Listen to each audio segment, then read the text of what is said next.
وَلَقَدْ يَسَّرْنَا الْقُرْآنَ لِلذِّكْرِ فَهَلْ مِن مُّدَّكِرٍ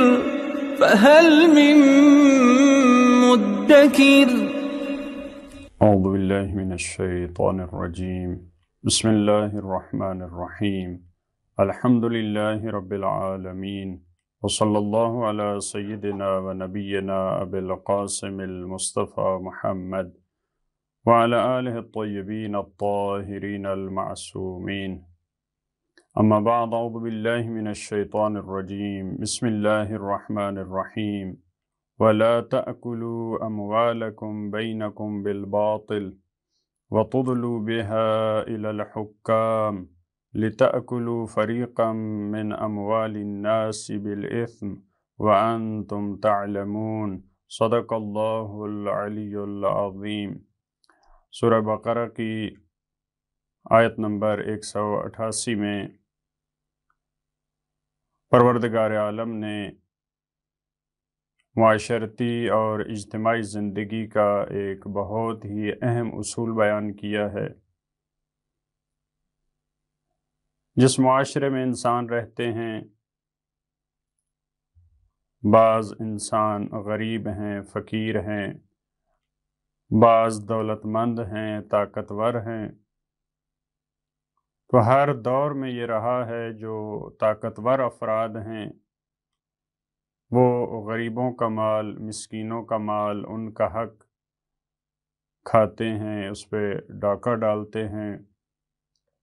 جس سے معاشرے میں دسیوں برائیاں پھیلتی ہیں۔ اس آیے کریمہ میں پروردگار عالم نے اس کام سے منع فرمایا ہے، اور وہ بھی بہت ہی خوبصورت الفاظ سے، بہترین تعبیرات سے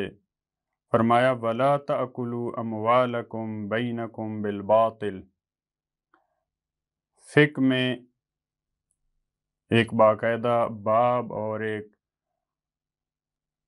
اچھی خاصی اور طولانی بحث ہوتی ہے، وہ اکل مال بالباطل پہ ہوتی ہے کہ باطل کے ذریعے ناحق ناجائز طریقہ سے دوسرے کے مال کو کھانا۔ اس کی مختلف صورتیں ہو سکتی ہیں، وہ غصب بھی ہو سکتا ہے، وہ چوری کے ذریعے ہو سکتا ہے، ڈاکہ ڈالنے کے ذریعے ہو سکتا ہے، رشوت کے ذریعے ہو سکتا ہے، مختلف طریقوں سے یہ جتنے ذرائع ہیں ان کو اکل مال بالباطل کہا جاتا ہے۔ ربا کے ذریعے جو مال کھایا جاتا ہے، یہ تمام طریقے اکل مال بالباطل ہیں۔ لیکن اگر انسان تجارت کے ذریعے یا دوسرے جو مختلف ذرائع آمدنی جس کو قرآن و سنت میں بیان کیا گیا ہے، اگر اس کے ذریعے انسان مال کماتا ہے تو وہ جائز ذرائع ہیں، وہ اس کا جائز مال ہے، اس کی جائز آمدنی ہے۔ لہذا فرمایا وَلَا تَأْكُلُوا أَمْوَالَكُمْ بَيْنَكُمْ بِالْبَاطِلِ، اور تم آپس میں ایک دوسرے کے اموال کو باطل ذرائع سے نہ کھاؤ۔ دیکھیں، سب سے پہلا ہدف اور مقصد جو انسان کا کسی کے حق پہ ڈاکہ ڈالنے سے ہوتا ہے وہ یہ ہوتا ہے کہ اپنا پیٹ بھرے، وگرنہ ایسا نہیں ہے کہ جب بھی کسی کا حق چھینا جاتا ہے تو وہ کھانے کی چیز نہیں ہوتی۔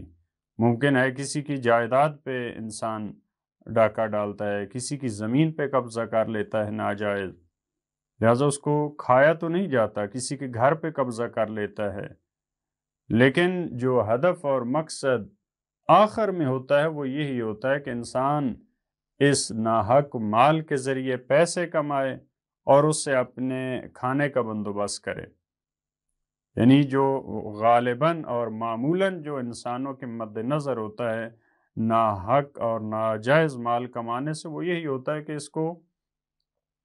کھائے، اس سے اپنا پیٹ بھرے۔ اس وجہ سے اس کو کہا ہے کہ باطل ذرائع سے دوسروں کے مال کو نہ کھاؤ۔ اب یہاں بھی ایک خوبصورت تعبیر ہے قرآن کریم میں بہت سارے مقامات پہ مال و دولت کو پروردگار نے اپنی طرف نسبت دی ہے۔ آتوہم من مال اللہ، اللہ کے مال سے دو، مما رزقناہم ینفقون، جو ہم نے ان کو دیا ہے۔ لیکن بعض آیات میں جس طرح یہ آیت ہے، مال کو خود انسان کی طرف نسبت دی ہے، یعنی یہ در حقیقت حقیقی نسبت نہیں ہے۔ حقیقت میں دیکھا جائے تو یہ مال و دولت جو کچھ انسان کے پاس ہے، حتیٰ کہ خود انسان، یہ اللہ کی ملکیت ہے، لیکن دنیا کی چند دن کی زندگی میں پروردگار نے اس کو دیا ہے اور اس پہ احکام بھی مترتب ہوتے ہیں، اسی کی ملکیت شمار ہوتی ہے، لیکن یہ عارضی ملکیت ہے پروردگار نے لہٰذا انسانوں کی طرف نسبت دی ہے کہ اپنے اموال میں سے۔ اور یہ بھی ایک خوبصورت نقطہ ہے کہ اگرچہ انسان دوسرے کا مال کھا رہا ہے، لیکن معاشرے میں رہتے ہوئے انسان سب ایک بدن کی مانند ہیں، لہٰذا اموالکم کا جو لفظ استعمال کیا ہے، یعنی وہ بھی تمہارا حصہ ہے، جس کا تم مال کھا رہے ہو یہ تمہارا اپنا مال ہے، یعنی اپنائیت کا احساس کرو، اس کو دشمن نہ سمجھو، اس کو غیر نہ سمجھو۔ ایک اس کی نفی کی ہے، جتنے ذرائع ہیں باطل کے، چاہے وہ رشوت ہے، چاہے چوری ہے، چاہے کسی کا مال غصب کرنا ہے، اس کے ذریعے سے مال کو نہ کھاؤ۔ وَتُدْلُوا بِهَا إِلَى الْحُكَّامِ، اگرچہ یہاں پہ ظاہر میں اس پہ نفی کا لا نہیں ہے، لیکن یہاں بھی در حقیقت وہی کلام ہے، وَلَا تَأْكُلُوا، یہاں پہ وَلَا تُدْلُوا بِهَا إِلَى الْحُكَّامِ، اس سے بھی نفی کی گئی ہے، اس سے بھی منع کیا گیا ہے۔ فرمایا وَتُدْلُوا بِهَا إِلَى الْحُكَّامِ، اصل میں ہے وَلَا تُدْلُوا بِهَا إِلَى الْحُكَّامِ۔ تدلو دلو سے ہے، ادلا اور دلو کہتے ہیں ڈول کو، ادلا جب ڈول کے ذریعے کنویں سے پانی نکالا جاتا ہے تو اس کے لیے یہ لفظ استعمال ہوتا ہے۔ بعض نے یہ کہا ہے کیونکہ اس ڈول کے ذریعے آسانی سے انسان کنویں سے پانی نکال سکتا ہے، اس وجہ سے اس کو جو نکالنے کا ذریعہ ہے اس کو دلو کہا جاتا ہے۔ تو ادلا اس معنی میں ہے، تدلو بہا الی الحکام، یعنی رشوت دے کر آسانی سے تم کسی کا ناحق مال نہ کھاؤ۔ یا اگر ہم منفی معنی میں لیں، کیونکہ رشوت دینے والا اور لینے والا ناحق اور ناجائز کام کر رہے ہیں، تو اس کا مطلب یہ ہے کہ اس ڈول سے آپ اس گڑھے سے اور اس کنویں سے جو نکال رہے ہیں وہ در حقیقت غلاظت ہے، وہ گندگی ہے، اور تم اس رشوت دینے کے ذریعے جو قاضی کے اندر، جو حاکم، جو فیصلہ کرنے والا ہے، اس کے اندر جو گندگی ہے اس کو نکال کے اپنے اوپر مل رہے ہو، کیونکہ دونوں کا کام برا کام ہے۔ وَتُدْلُوا بِهَا إِلَى الْحُكَّامِ، اور تم یہ آسانی کے ساتھ، اور جیسے ڈول بھر کے گرایا جاتا ہے یا پلٹ دیا جاتا ہے، اس طرح سے اس مال کو جو کہ کسی کا مال ہے، جو کہ ناحق مال ہے، اس کو باطل حکام کی طرف تم ان کو نہ دو، ان کے اختیار میں قرار نہ دو۔ اب یہاں پہ حکام جو فیصلہ کرنے والے ہیں، ظاہر ہے یہ باطل حکام ہیں، یعنی ہمیں خود جو قرآن و سنت کا لب و لہجہ اس سے پتہ چل رہا ہے کہ یہ باطل حکام ہیں، وگرنہ انبیاء علیہ السلام اگر وہ فیصلہ کر رہے ہیں، معصومین علیہ السلام اگر وہ فیصلہ کر رہے ہیں، یا ان کے بتائے ہوئے اصولوں کے مطابق اگر کوئی فیصلہ کر رہا ہے تو وہ تو صحیح فیصلہ ہے، اس کی طرف تو ہمیں رجوع کرنا ہے۔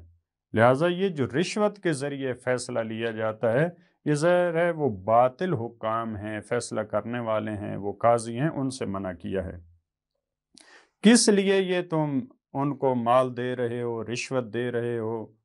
لِتَأْكُلُوا فَرِيقًا مِّنْ أَمْوَالِ النَّاسِ، تاکہ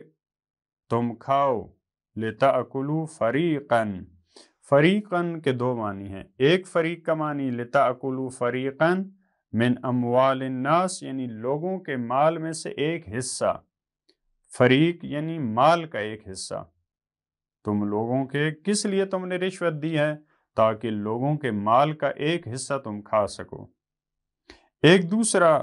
فریقاً کے معنی جو قرآن کریم میں اگر دیکھا جائے تو مال کے لیے فریق کم استعمال ہوا ہے یا نہ ہونے کے مترادف ہے۔ فریق، فریقن، فریقون، اس قسم کے الفاظ یہ لوگوں کا ایک گروہ، اس کے بارے میں استعمال زیادہ ہوا ہے۔ لہذا اگر ہم کہیں لِتَأْكُلُوا فَرِيقًا مِّنْ أَمْوَالِ النَّاسِ، تاکہ تم لوگوں کے ایک گروہ کا مال، لوگوں میں سے ایک فریق کا، ایک گروہ کا مال تم کھانا چاہتے ہو، اس لیے تم رشوت دے رہے ہو۔ وہ بھی کیسے کھا رہے ہو تم؟ بالإثم، گناہ کے ذریعے۔ حالانکہ صحیح ذرائع سے مال کمانا چاہیے، لیکن یہ تم جو مال اپنے ہاتھ میں لینا چاہ رہے ہو، اپنے قبضے میں لینا چاہ رہے ہو، یہ بالاسم ہے، یہ حلال کی کمائی نہیں ہے، یہ گناہ ہے،